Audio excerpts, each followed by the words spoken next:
Kasus Vina Cirebon, Peggy Setiawan Cianjur ternyata belum diperiksa polisi. Satu lagi fakta yang patut dipertanyakan dari kasus pembunuhan Vina Cirebon dan kekasihnya, Eki, yang terjadi pada 8 tahun silam atau tepatnya tahun 2016.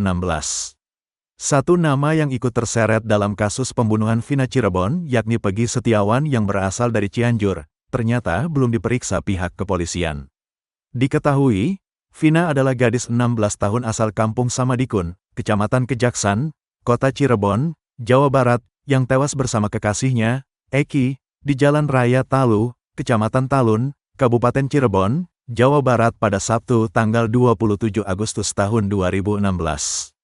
Keduanya disebut menjadi korban penganiayaan geng motor. Tony RM, kuasa hukum Peggy Setiawan membuat pernyataan mengejutkan jelang sidang pra-peradilan pada tanggal 1 Juli tahun 2024. Tony RM terus berupaya membuktikan jika Peggy Setiawan yang berprofesi sebagai kuli bangunan tak terlibat dalam kasus pembunuhan Vina Cirebon. Dia pun dengan tegas mempertanyakan terkait sosok Peggy Setiawan Cianjur. Sebab menurutnya, Peggy Setiawan Cianjur diduga belum diperiksa kepolisian. Melihat hal itu, Tony RM meminta Kompolnas dan Polda Jawa Barat untuk memeriksa Peggy Setiawan Cianjur. Karena Pak Beni dan Pak Kadif Humas mengatakan semua nama Peggy Setiawan sudah diselidiki dan sudah dilakukan penyelidikan, ucapnya dilihat tribunnews.bogor.com dari program 2 Sisi Tiven, Jumat, tanggal 28 Juni tahun 2024. Peggy Setiawan yang di Cianjur sudah pernah diperiksa belum? Tambahnya, Tony RM menaruh curiga terhadap sosok Peggy Setiawan Cianjur lantaran berkesinambungan dengan dakwaan pengadilan. Berarti dari situ, ada yang muncul Peggy Setiawan Cianjur, dan ada di YouTube Kang Deddy Mulyadi, itu dia ketua Munraker, tuturnya. Dalam dakwaan, motif dalam pembunuhan ini mereka 11 orang lagi minum depan SMPN 11 Cirebon, sambungnya. Lalu Andi DPO mengatakan ada masalah dengan geng XTC, kemudian dia minta bantuan Munraker untuk mencari XTC, jelasnya.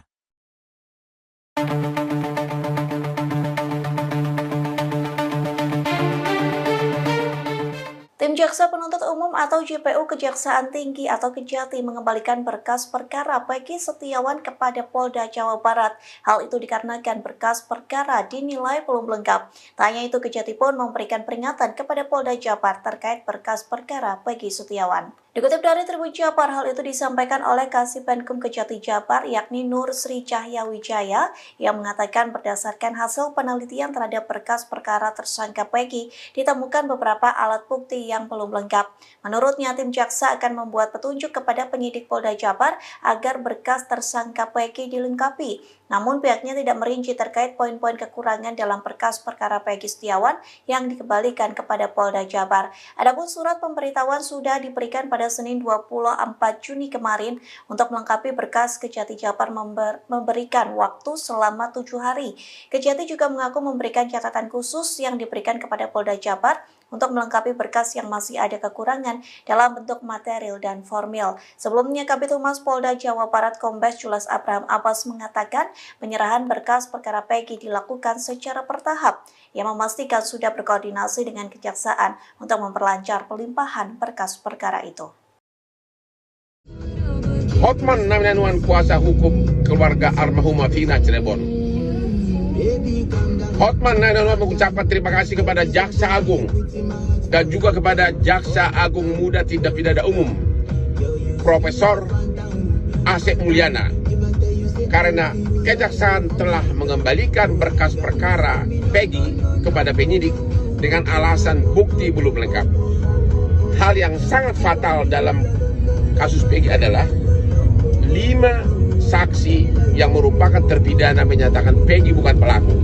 Hanya 1 yang menyatakan Peggy pelaku, itu pun diragukan.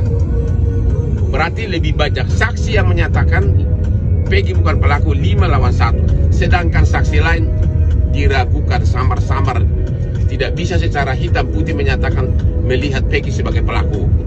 Ya, jadi demi rasa keadilan masyarakat, kami mengucapkan sekali lagi terima kasih kepada Bapak Jaksa Agung dan Bapak Jampidum yang telah bertindak tegas dalam kasus ini.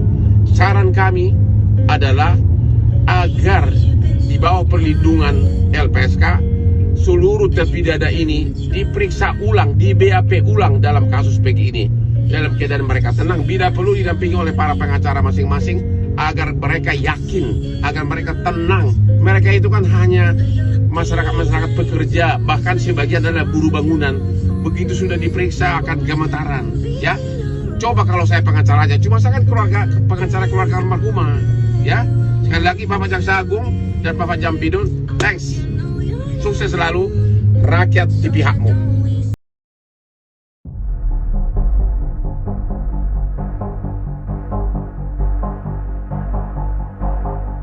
Fakta baru dalam kasus Vina Cirebon kembali terungkap. Menurut Ferry, salah satu warga sekitar, saksi Aep ternyata berteman dekat dengan anggota buruh sergap atau Buser Polres Cirebon Kota. Bahkan menurutnya Aep pertama kali mengadukan kasus Vina ke anggota Buser tersebut. Dilansir dari tribunjakarta.com, hal itu diungkapkan Ferry dalam tayangan YouTube di channel Cak Sugiono pada Rabu 26 Juni 2024. Menurut Ferry, Aep merupakan teman lama dari anggota Buser dari Satuan Narkoba Polres Cirebon Kota sejak bekerja menjadi tukang cuci mobil di samping SMPN 11 Cirebon. Anggota Buser itu menjadi langganan di tempat cuci mobil tersebut. Karena kenal dekat, Aep kerap mengantarkan motor milik anggota Buser tersebut ke rumahnya seusai dicuci. Menurut Ferry, anggota Buser itu tinggal di Jalan Perjuangan Kecamatan Kesambi, Kota Cirebon. Saat mendapatkan masalah dengan warga hingga digerebek di tempat kerjanya, Aep pun sempat mengadu ke Buser tersebut. Kemudian saat peristiwa pembunuhan Vina dan Eki terjadi, Aep juga disebut-sebut menjadi orang pertama yang mengadu ke anggota Buser tersebut. Hingga akhirnya anggota Buser itu baru melaporkan ke ayah Eki, Ibtu Rudiana.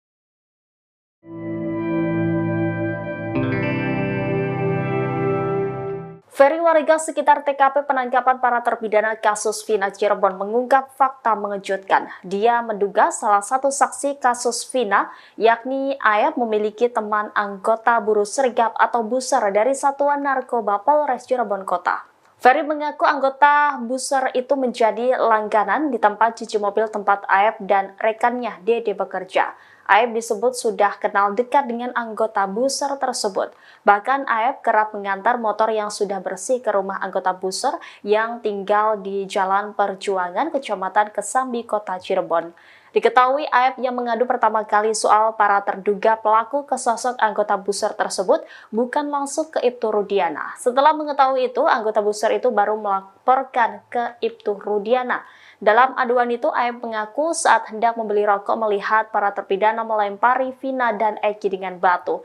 Kenyataannya menurut Ferry, kesaksian Aep hanya karangan belaka. Ia menyebut warung tempat Aep membeli rokok itu tidak ada. Kesaksian Aep yang nilainya mengada-ada membuat para terpidana kini dihukum berat. Pengakuan Aep ini ternyata sebagai balasan terhadap Hadi Saputra dan Eko Ramadhani, terpidana kasus Vina Cirebon. Keduanya disebut sempat mengajak warga untuk menggerebek tempat cucian motor tempat Aep bekerja. Mereka risih lantaran seorang wanita kerap terlihat di tempat cucian motor tersebut. Diduga teman Aep sering membawa wanita menginap hingga akhirnya dicurigai oleh warga sekitar. Diduga karena kesal terhadap penggerebekan itulah Aep membeberkan soal rombongan yang sering nongkrong di depan pencucian motor.